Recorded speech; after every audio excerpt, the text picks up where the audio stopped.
जय हिंद। स्वागत करता हूँ आप सभी का हमारे अपने यूट्यूब चैनल सुलझ आर्मी तैयारी पाओ। तो शाम के 7 बज चुके आ चुका हूँ मैं आपके बीच आज की इंडियन आर्मी के प्रीवियस ईयर क्वेश्चन पेपर की क्लास को लेकर।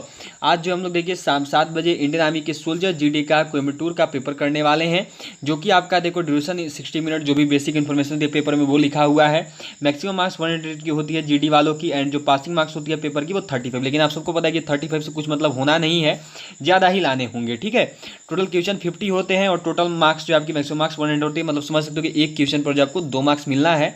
तो पासिंग मार्क्स तो 35 है, मतलब कि आप 70 to 18 क्वेश्चन सही कर जाएगा तो आप पास तो हो जाइएगा, लेकिन उससे कोई मतलब है नहीं, आपको मेरिट में नाम लाना होगा, तो एक अलग चीज़ है। ठीक है, तो चलिए आज की क्लास को शुरू करते हैं। क्लास शुरू करने से पहले अगर आप हमारे इस यूट्यूब चैनल पर नए हो तो जल्दी से चैनल को सब्सक्राइब करिए। सब्सक्राइब करके सभी कोई बेल आइकन जरूर प्रेस कर दीजिएगा। बेल आइकन को ऑल पे सेट करना, जिससे जो भी अपडेट होगी वो आपको सबसे पहले मिलेगी, जो भी क्लासेज आएंगी। ठीक है, और एक बात याद रखिएगा, क्लासेज की रूटीन जो वो कुछ इस प्रकार से कि 1 बजे जो है देखो आपकी इंडियन आर्मी के जीके जीएस की क्लास आती है, एंड रोज शाम 7 बजे देखो आपकी इंडियन आर्मी के प्रीवियस ईयर क्वेश्चन पेपर की क्लास आती है। तो दोनों क्लास में आप सब जरूर जुड़े। तो चलिए आज की क्लास को शुरू करते हैं क्वेश्चन नंबर 1 के साथ। और उसके साथ साथ जल्दी से सबको क्लास क्वेश्चन को लाइक करो जो भी जुड़े हुए हो, और उसके साथ साथ सभी को अपने फ्रेंड्स के साथ शेयर करिए। जिनके भी एग्जाम्स होने वाले हैं उन तक देखो पेपर को पहुंचाओ, क्योंकि देखिए पेपर उन लोगों तक पहुंचना बहुत ज़्यादा इंपॉर्टेंट है जो कि एग्जाम देने वाले हैं। क्योंकि देखिए जो भी इंडियन आर्मी क्वेश्चंस करती है वो एक दूसरे पेपर से कनेक्टेड होते हैं। ठीक है, ज़्यादातर किसी भी एग्जाम की मैं बात कर रहा हूँ, इंडियन आर्मी की नहीं, कोई भी एग्जाम का देखो प्रीवियस ईयर बनाना बहुत इंपॉर्टेंट होता है, क्योंकि जो पेपर होता है वो पूरे प्रीवियस ईयर पर ही होता है, जो भी आपका अगले बार पेपर आता है। ठीक है, तो सभी को शेयर कर दिए जितने भी आपके फ्रेंड्स हो जो कि इंडियन आर्मी की प्रिपरेशन कर रहे हो और जो सोल्जर जीडी ट्रेड के हों। ठीक है, तो चलिए आज के क्वेश्चन पेपर को शुरू करते हैं क्वेश्चन नंबर 1 के साथ, जो कि यहाँ पे देखो आपका दिया है, which was the last battle of king Ashoka. राजा अशोक ने अंतिम युद्ध कौन सा किया था? कलिंग का युद्ध, प्लासी का युद्ध, पानीपत का युद्ध, या फिर देखिए कालीकट का युद्ध।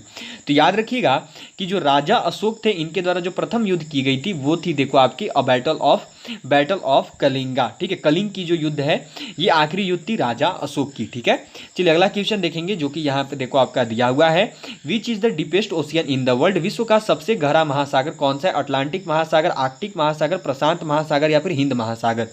तो याद रखिएगा विश्व का जो सबसे गहरा महासागर है वो है देखिए आपका पैसिफिक ओशियन, प्रशांत महासागर। ठीक है, और याद रखना जो सबसे गहरा मरियाना ट्रेंच है, ठीक है, सबसे गहरा केंद्र जो पूरी धरती का है मरियाना ट्रेंच, वो इसी में स्थित है, प्रशांत महासागर में। इस चीज को सभी को ध्यान में रखिएगा। ठीक है, चलिए अगला क्वेश्चन देखते हैं, जो कि है देखो यहाँ पे आपका कि Bastar is located in which state of India.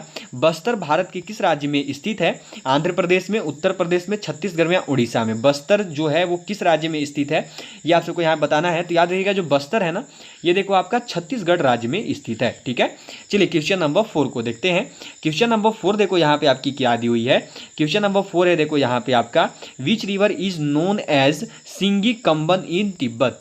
यहाँ पे दिया हुआ है देखो आपका सिंगी कंबन किस नदी को तिब्बत में सिंघी कमब के नाम से जाना जाता है, ये आपको यहाँ बताना है। झेलम को, ब्रह्मपुत्र को, सतलुज को, या फिर देखो सिंध को। जल्दी से सबको आंसर करेगा कि आपकी आंसर क्या होगी। क्या दिया हुआ है यहाँ पे देखो आपका कि किस नदी को जो है सिंधु में, किस नदी को जो है तिब्बत में सिंघी खमब के नाम से जानते हैं। तो याद रखिएगा सिंघी खमब या फिर बोलूँ तो सिंघी कंबन के नाम से जो है जाना जाता है सिंध नदी को। ठीक है, सिंधु नदी जिसे इंदस रिवर भी कहते हैं, इसे जो है देखो तिब्बत में जाना जाता है आपका सिंघी कंबन के नाम से। ठीक है, चलिए अगला क्वेश्चन देखते हैं, जो कि यहाँ पे है देखो आपका कि Indira Gandhi gold cup is associated with which sport. Indira Gandhi gold cup किस खेल से संबंधित है? हॉकी, बैडमिंटन, क्रिकेट, या फिर फुटबॉल। ठीक है, तो याद रखिएगा कि आपकी जो इंदिरा गांधी गोल्ड कप है ना, जो इंदिरा गांधी गोल्ड कप है वो किससे संबंधित है? तो देखो जो आपकी इंदिरा गांधी गोल्ड कप है ये देखो आपका संबंधित है। जल्दी सबके आंसर करेगा आपके आंसर क्या रहे, तो राइट आंसर याद रखना वो हॉकी से संबंधित है। ठीक है, तो जिन्होंने अभी तक क्लास को सेशन को लाइक नहीं किया वो जल्दी से क्लास सेशन को लाइक करिए, शेयर करिए अपने और भी फ्रेंड्स के साथ, और जो भी चैनल पर नए होंगे चैनल को सब्सक्राइब करके बेल आइकन जरूर प्रेस कर दीजिएगा। चलिए अगला क्वेश्चन देखेंगे, जो कि यहाँ पे है देखो आपका कि what is the term of Rajya Sabha members. Rajya Sabha के सदस्यों का कार्यकाल कितना है? 5 साल, 6 साल, 3 साल, या 4 साल। सबको बताइएगा कि राज्यसभा के जो सदस्य होते हैं उनकी कार्यकाल कितना होता है। बहुत बार आपको क्वेश्चन कराया और देखो इंडियन आर्मी के प्रीवियस ईयर में भी आया हुआ है। सबको बताइएगा कि राज्यसभा के सदस्यों का कार्यकाल कितना होता है। सभी के आंसर आने चाहिए। तो क्या आंसर आ रही है? 6 ईयर्स। बहुत अच्छे, जिनकी भी आंसर बी आ रही है वो बहुत सही बता रहे हो। ठीक है, राइट आंसर क्या होगी? तो ऑप्शन नंबर बी 6 ईयर्स। ठीक है, चलिए अगला क्वेश्चन देखेंगे, जो कि है देखो यहाँ पे आपका कि Pele is associated with which sport. Pele किस खेल से संबंधित है? टेबल टेनिस, फुटबॉल, हॉकी, या बेसबॉल। तो याद रखिएगा जो पेले हैं ये देखो आपका संबंधित है फुटबॉल से। ठीक है, क्या आंसर होगी? तो फुटबॉल से पेले किससे संबंधित है? जो पेले हैं वो संबंधित है आपके फुटबॉल टीम से, फुटबॉल खिलाड़ी हैं। चलिए अगला क्वेश्चन देखेंगे जो कि है देखो यहाँ पे आपका, where is the headquarter of World Bank, विश्व बैंक का मुख्यालय कहाँ स्थित है? पेरिस में है, वॉशिंगटन में है, न्यूयॉर्क में है या फिर लंदन में है? बहुत इंपॉर्टेंट क्वेश्चन है, इंडियन आर्मी में बहुत बार आया है। तो विश्व बैंक का मुख्यालय कहाँ स्थित है ये आपसे पूछा है, तो याद रखिएगा जो विश्व बैंक का मुख्यालय, ये मैंने आपको ही पढ़ाया है ना, तो चलिए जल्दी आंसर करिएगा, आंसर क्या होगी? तो याद रखना विश्व बैंक का जो मुख्यालय वो देखो वॉशिंगटन में है, वॉशिंगटन डीसी में, जो कि यूएसए की कैपिटल है, यूएसए की राजधानी भी है, सबको याद रखिएगा, ठीक है। कहाँ पे? तो वॉशिंगटन डीसी में है। चलिए अगला क्वेश्चन देखेंगे जो कि यहाँ पे है देखो आपका question number 9, which place is related to the outbreak of revolt of 1857, कौन सा स्थान 1857 की क्रांति की शुरुआत से संबंधित है? चौरी चौरा, मेरठ, झांसी या फिर जालियांवाला बाग, इनमें से कौन सा स्थान जो है 1857 की क्रांति से संबंधित है? जल्दी से आंसर करना और सही आंसर करना, ठीक है, क्योंकि सभी ने पढ़ रखा है, सभी को इतिहास का जब क्लास रहता तो सबको पढ़ाया है मैंने। तो याद रखिएगा कि कौन सा स्थान 1857 की क्रांति की शुरुआत से संबंधित है, तो वो देखो आपका मेरठ है, ठीक है। राइट आंसर क्या होगी? तो ऑप्शन नंबर बी मेरठ। चलिए अगला क्वेश्चन देखेंगे जो कि देखो यहाँ पे आपका दिया हुआ है, क्वेश्चन नंबर 10 है, who was the first Indian to win Nobel prize, Nobel पुरस्कार जीतने वाले पहले भारतीय कौन थे? डॉक्टर सीवी रमन, पंडित जवाहरलाल नेहरू, राधा कृष्णन या फिर देखो रविन्द्रनाथ टैगोर। बहुत बार मैंने आपको क्वेश्चन ये करवाया है, देखो मैं इसलिए बार बोलता था कि सभी क्वेश्चन देखो आपके प्रीवियस ईयर से रखे जा रहे हैं, देख सकते हो आया हुआ पेपर में है, और 28 जो पेपर है वो देखो आपकी 28 मार्च 2021 के उस पेपर में आ रखा है, ठीक है। तो चलिए सबको बताइएगा कि नोबेल पुरस्कार जीतने वाले जो हैं पहले भारतीय कौन थे? तो नोबेल पुरस्कार जीतने वाले जो पहले भारतीय हैं वो कौन थे? तो वो थे रविन्द्रनाथ टैगोर जी। राइट आंसर क्या होगी? तो ऑप्शन नंबर डी। चलिए नेक्स्ट क्वेश्चन देखेंगे जो कि देखो यहाँ पे आपकी दी हुई है क्वेश्चन नंबर 11, ये है देखो यहाँ पे आपका, where is the Indian Military Academy located, भारतीय सैन्य अकादमी कहाँ स्थित है? देहरादून, गया, चेन्नई या हैदराबाद? यहीं से जो है इंडियन आर्मी के लिए ऑफिसर्स तैयार होते हैं। चलिए परमानेंट कमीशन भी जिसे बोलते हैं। तो इंडियन मिलिट्री एकेडमी कहाँ पे है? भारतीय सैन्य अकादमी, सबको बताइएगा, बहुत अच्छा क्वेश्चन है और सभी को अच्छा लगना चाहिए। चलिए बताइएगा आंसर क्या होगा? तो याद रखिएगा कि भारतीय सैन्य अकादमी जो है ये देखो आपकी देहरादून में स्थित है। राइट आंसर क्या होगी? तो ऑप्शन नंबर ए। जिनका भी ए बता रहे हो बहुत सही आंसर आ रहा है। चलिए अगला क्वेश्चन देखेंगे जो कि यहाँ पे है देखो आपका, which country sent a human, क्या लिखा हुआ है देखो question number 12, which country sent a human on the moon for the first time, सबसे पहले चांद पर मनुष्य को किस देश ने भेजा था? चीन ने, रूस ने, जापान ने या फिर यूएसए ने? इनमें से किस देश के द्वारा जो है सबसे पहले देखो चांद पर मनुष्य को भेजा गया था? सभी को आंसर करिएगा। तो देखिए राइट आंसर क्या होगी? तो सबसे पहले चांद पर मनुष्य को भेजने वाला जो देश है वो है देखो आपका यूएसए, संयुक्त राज्य अमेरिका। राइट आंसर क्या होगी? तो ऑप्शन नंबर डी यूएसए, ठीक है। अब यहाँ पे चांद पर कदम रखने वाला पहला व्यक्ति कौन थे? तो वो याद रखिएगा वो थे देखो आपके नील आर्मस्ट्रांग, ठीक है। राइट आंसर क्या होगी? तो नील आर्मस्ट्रांग, ये जो इस क्वेश्चन का राइट आंसर है, ठीक है।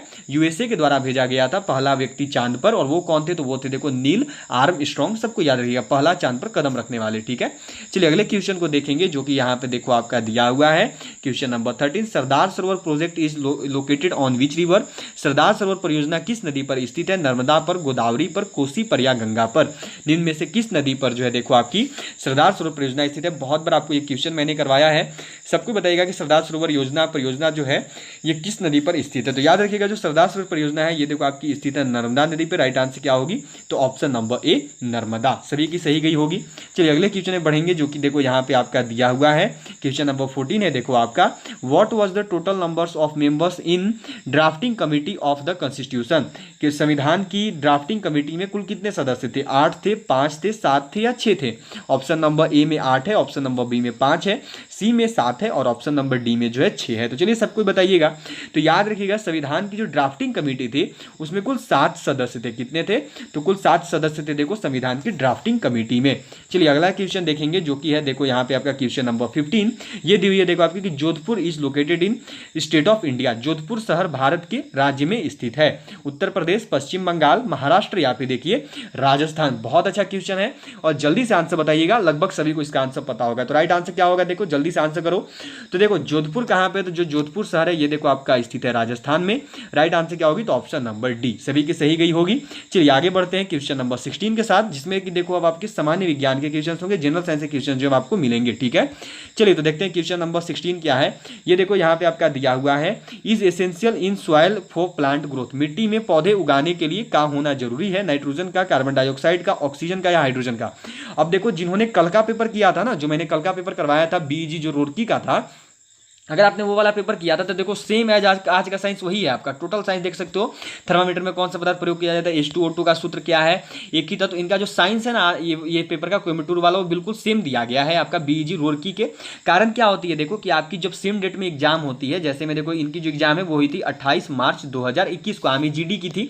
तो 28 मार्च 2021 को जो पेपर हुआ इन दोनों का, तो ज्यादातर आपको यही देखने को मिलेगा कि क्वेश्चंस बहुत जगह सेम होते हैं। देखो जैसे कोयम्बटूर में क्या किया कि साइंस वाला क्वेश्चन और जो बीईजी रुड़की का साइंस वाला क्वेश्चन वो दोनों एकदम सेम दे रखा था, ठीक है। जैसे मैं आपको जो कल बीईजी रुड़की वाला बनवाया था मैंने, वो देखो साइंस का सेम है। और ये वाला जो अभी पेपर कर रहे हो ये आपका देखो कहाँ का है, तो पेपर पहले देख लो। ये जो पेपर है ये देखिए आपका है सोल्जर जीडी कोयम्बटूर का। तो देखिए कोयम्बटूर का जो साइंस है और आपकी जो यहाँ पे देखो रुड़की का जो साइंस है, ये दोनों बिल्कुल सेम दिया गया है। केवल क्वेश्चंस जो है उनको ऊपर नीचे किया गया है और उनके ऑप्शंस को चेंज किया गया ऊपर नीचे, बाकी सब बिल्कुल सेम है। तो देखिए क्या दिया हुआ, is essential in the soil for plant growth. मिट्टी के पौधों में उगाने के लिए क्या होना जरूरी है, नाइट्रोजन, कार्बन डाइऑक्साइड, ऑक्सीजन या हाइड्रोजन। तो याद रखिएगा मिट्टी के पौधों में उगाने के लिए जो है नाइट्रोजन का होना जरूरी है, ठीक है। मिट्टी में जो है पौधे उगाने के लिए नाइट्रोजन का होना जरूरी है। देखो इंडियन आर्मी में यही होता है आपका, बहुत बार जो क्वेश्चन पेपर टोटल मैच कर जाता है। जैसे मैं देख सकते हो साइंस का बीईजी रुड़की का जो साइंस दिया था जो साइंस के सेशन में, और जो आपकी कोयम्बटूर का साइंस दिया वो बिल्कुल सेम है दोनों, क्योंकि एग्जाम एक ही डेट को हुआ था 28 मार्च 2021 को, इस वजह से।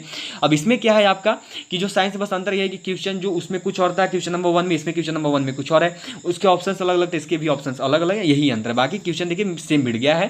तो इंडियन आर्मी में यही फायदा है प्रीवियस ईयर क्वेश्चन पेपर बनाने का।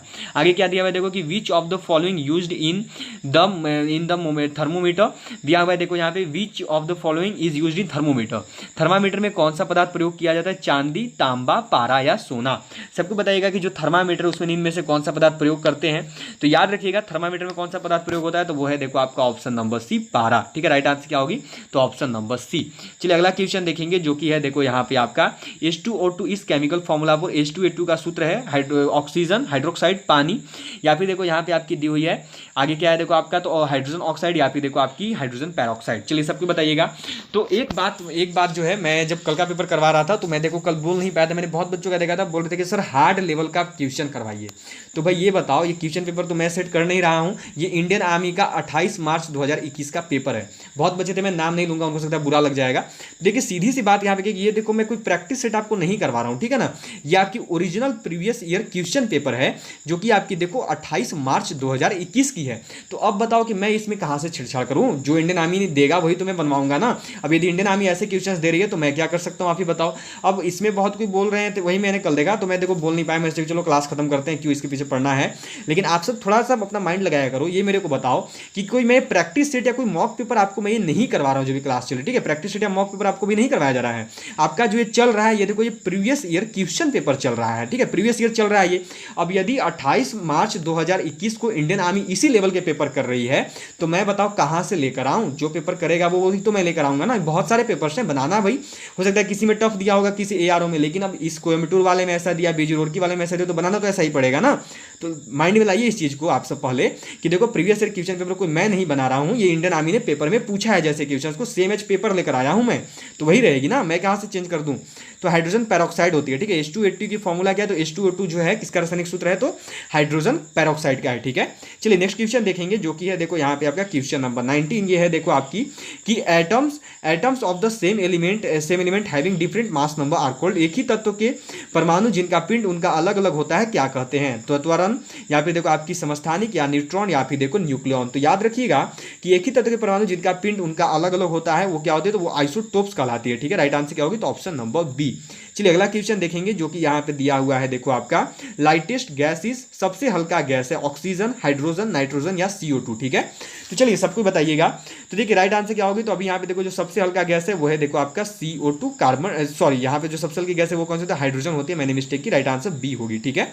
चलिए अगला क्वेश्चन देखेंगे क्वेश्चन नंबर 21 जो कि है देखो यहाँ पे आपका which of the following is most suitable for electric wiring. बिजली के वायरिंग के लिए इनमें से कौन सा सबसे उपयोगी धातु है, लोहा, तांबा या फिर देखो यहाँ पे आपका दिया हुआ है एल्यूमिनियम या फिर देखो कांसा। सबको बताइएगा।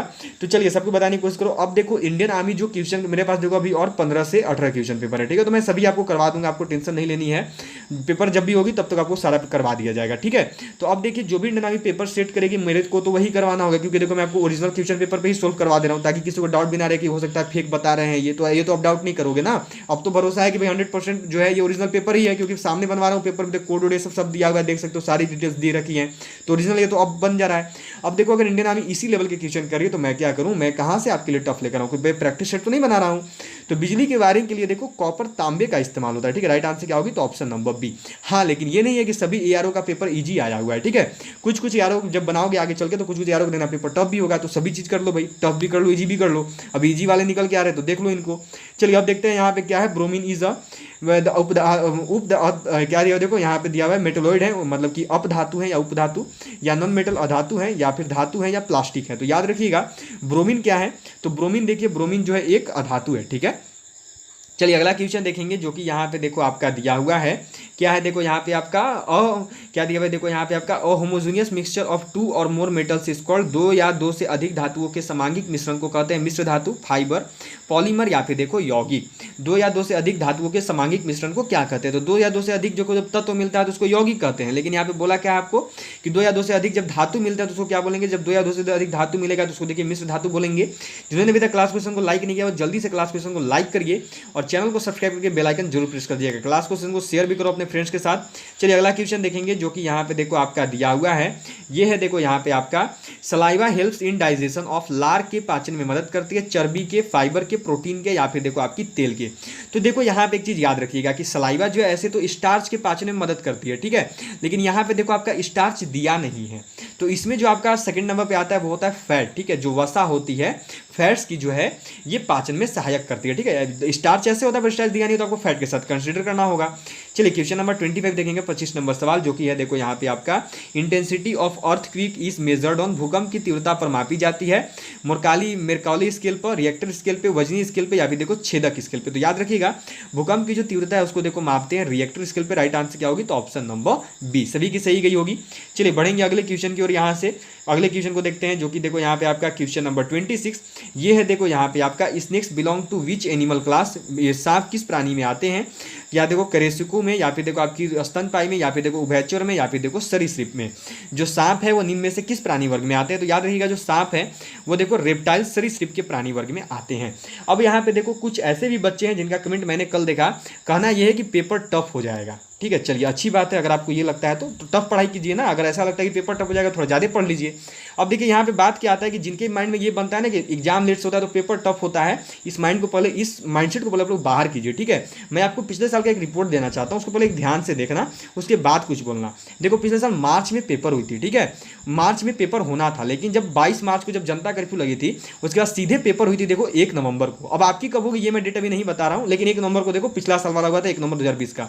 ध्यान से कभी 1 नवंबर 2020 का पेपर खोल के देख लेना। अभी जो आपको ROHQ दानापुर का टेक्निकल का पेपर बनाया था ना, पूरा हलवा पेपर आया हुआ है, बहुत ईजी पेपर आया है। तो इस चीज को पहले अपना माइंडसेट से आप लोग निकालिए कि लेट से पेपर होगा तो पेपर को वो लोग टफ कर देंगे, ऐसा बिल्कुल नहीं होता है। इंडियन आर्मी कभी ऐसा नहीं करती है भाई, लेवल वही रहेगा, सब चीज सेम आता है, ठीक है। आप GD का एग्जाम में बैठ रहे हैं, टेक्निकल का पेपर देख लीजिएगा, ROHQ दानापुर का मैंने जो पेपर करवाया है वो आपका देखो 1 नवंबर 2020 का पेपर, उसको जाके देखिए टेक्निकल का पेपर, आपको पता चल जाएगा कि कैसा पेपर आया था। और GD वालों का भी देख लो 1 नवंबर 2020 का, बहुत सारे पेपर मेरे पास है, मैं आपको नवंबर 2020 का पेपर बनवाऊंगा, फिर कहना कैसा लेवल का आया है। तो ऐसा नहीं होता है, इसी जो अपने माइंड से आप लोग निकालिए, जो आपके माइंड में बन रही है कि एग्जाम पोस्टपोन हो रही है तो पेपर टफ हो जाएगा, ऐसा कभी नहीं होगा। सोचो पिछले साल मार्च 2020 में होना था, लेकिन जनता कर्फ्यू के बाद जब वो सीधे 1 नवंबर 2020 को कंडक्ट हुई उसमें पेपर टफ नहीं आया, जो इतने महीने बाद हुआ तो आपका कहाँ से टफ आ जाएगा, ऐसा तो पॉसिबल ही नहीं है ना। आपकी पेपर तो भाई 25 अप्रैल को होनी थी, फिर 30 मई को होनी थी, बाकी 2028 मार्च तक पेपर करवा ली गई है, तो ऐसा मत सोचिए, ठीक है। पेपर नॉर्मल होगा, नॉर्मल बेस की आप लोग तैयारी कीजिए, कोई उतना एडवांस में आपको सोचने की जरूरत नहीं है, बेसिक तैयारी रखिए, ठीक है। जो आपका लेवल है, जो सिलेबस उसको पढ़ते रहिए। तो देखो सांप किस प्राणी वर्ग में आते हैं, तो जो सांप है ये देखो आपके सरीसृप के प्राणी वर्ग में आते हैं। राइट आंसर क्या होगी, तो ऑप्शन नंबर डी, ठीक है। चलिए अगला क्वेश्चन देखेंगे जो कि यहाँ पे देखो आपका दिया हुआ है, क्या है देखो यहाँ पे आपका which is the largest bone in human body, मनुष्य के शरीर की सबसे लंबी हड्डी कौन सी है, रेडियस है, ह्यूमेरस है, फीमर है या टिबिया है। चलिए सब कुछ बताइएगा कि मनुष्य के शरीर की सबसे बड़ी हड्डी इनमें से कौन सी है। तो याद रखिएगा मनुष्य के शरीर की जो सबसे बड़ी हड्डी है वो आपकी फीमर है, ठीक है। कौन सी है, फीमर। ये कहाँ पे होती है, तो ये आपकी जांग में होती है, ठीक है। याद रखना कहाँ पे होती है, जांग में होती है, सबसे बड़ी, सबसे मजबूत, सबसे लंबी भी बोलते हैं। मेरा आपसे यहाँ पे एक क्वेश्चन है, सब कुछ बताइएगा कि सबसे छोटी हड्डी कौन सी है, मनुष्य के शरीर की जो सबसे छोटी हड्डी है वो कौन सी है, ये आपको मेरे को बताना है। अभी मत बताओ, सब कुछ होमवर्क में बताना, ठीक है। सबसे छोटी हड्डी कौन सी है और कहाँ की है, दोनों चीज बताइएगा, ठीक है। होमवर्क रहेगी आपकी, सभी कमेंट बॉक्स में बताना है कि सबसे छोटी जो है मनुष्य के शरीर की सबसे छोटी हड्डी कौन सी होमवर्क में, और कहाँ की हड्डी है, ठीक है, किस जगह पे पाई जाती है वो हड्डी, ये बतानी है। चलिए क्वेश्चन नंबर 28 देखेंगे, जो कि है देखो आपका, which one of the following disease is caused by virus, निम्नलिखित में से कौन सी बीमारी वायरस के कारण होती है, टाइफाइड, मलेरिया, जुखाम या फिर हैजा, कौन सी ऐसी बीमारी है जो कि देखो आपकी वायरस के कारण होती है। तो कल सबको किया हुआ है तो टेंशन होगा नहीं, राइट आंसर क्या होगा, देखो कॉमन कोल्ड, जुखाम, ठीक है। चलिए अगला क्वेश्चन देखेंगे, जो कि है देखो यहाँ पे आपका क्या दिया, देखो blood pressure is controlled by which gland, रक्तचाप किस ग्रंथि के द्वारा नियंत्रित होता है, थायराइड ग्लैंड, थाइमस, या फिर देखो यहाँ पे कॉर्पस ल्यूटेरियम, या फिर देखो आपकी एड्रिनल ग्लैंड। तो याद रखिएगा कि जो रक्तचाप है वो देखो आपके एड्रिनल ग्लैंड के द्वारा जो है कंट्रोल किया जाता है, नियंत्रित किया जाता है, ठीक है। चलिए अगला क्वेश्चन देखेंगे, जो कि है देखो यहाँ पे आपका कि यहाँ पे क्या दिया, देखो antibiotic penicillin is obtained from रोग प्रतिरोधक पेनिसिलिन कहाँ से प्राप्त की जाती है, फफूंदी से, खमीर से, शैवाल से या फिर जीवाणु से। तो याद रखिएगा जो रोग प्रतिरोधक पेनिसिलिन है इसकी प्राप्ति देखो मोल्ड से होती है, फफूंदी से होती है, ठीक है, फफूंद से जो इसकी प्राप्ति होती है। चलिए तो हो गया यहाँ पे। चलिए तो आपका जो है यहाँ पे देखो 30 क्वेश्चन क्लियर हो चुका है। अब आप सब बताइएगा कि आज की जो 30 क्वेश्चन आपको करवाए गए जीके जीएस के, इसमें से आपने कितने क्वेश्चन को सही किए हैं, सबको बताइएगा कि आज का जो आपका 30 क्वेश्चन हुआ इसमें से आपने कितने क्वेश्चन को सही किया, ठीक है, सबको कमेंट कर दीजिएगा। चलिए तो आज की क्लास को, आज सेशन को यहीं पे एंड करते हैं। अब सीधे आपसे मुलाकात होगी देखो जब आपकी क्लास आएगी कल दोपहर 1 बजे, ठीक है। अब सीधे आपसे मिलूंगा कल दोपहर 1 बजे आपकी इंपॉर्टेंट इंडियन आर्मी के जीके जीएस की क्लास में, ठीक है, जो कि अभी आपकी ऑन डिमांड चल रही है। जैसा भी आप सब बोलते हो सर इसकी क्लास को इस टॉपिक की, तो उस टॉपिक की करवा दी जाती है, वैसे आपकी कल भी दोपहर 1 बजे सीधे आपसे मुलाकात होगी, कल दोपहर 1 बजे, ठीक है। तो ऑल ऑफ यू बाय। अब सीधे आपसे मिलूंगा कल दोपहर 1 बजे। Sweet dreams to all of you, good night. सबको अपना स्कोर जरूर बता दीजिएगा। All of you bye and जय हिंद, जय भारत। सबको क्लास स्टूडेंट को लाइक करिए, जाते जाते सबको क्लास स्टूडेंट को लाइक कर दीजिएगा, शेयर कर दीजिएगा अपने फ्रेंड्स के साथ जिन्होंने अभी तक शेयर नहीं किया है, और सब्सक्राइब करके बेल आइकन सभी जरूर प्रेस कर दीजिएगा, ठीक है। तो चलिए ऑल ऑफ यू बाय, मिलते हैं आपसे देखो कल सीधे दोपहर 1 बजे। All of you bye and जय हिंद, जय Bharat, good night to all of you.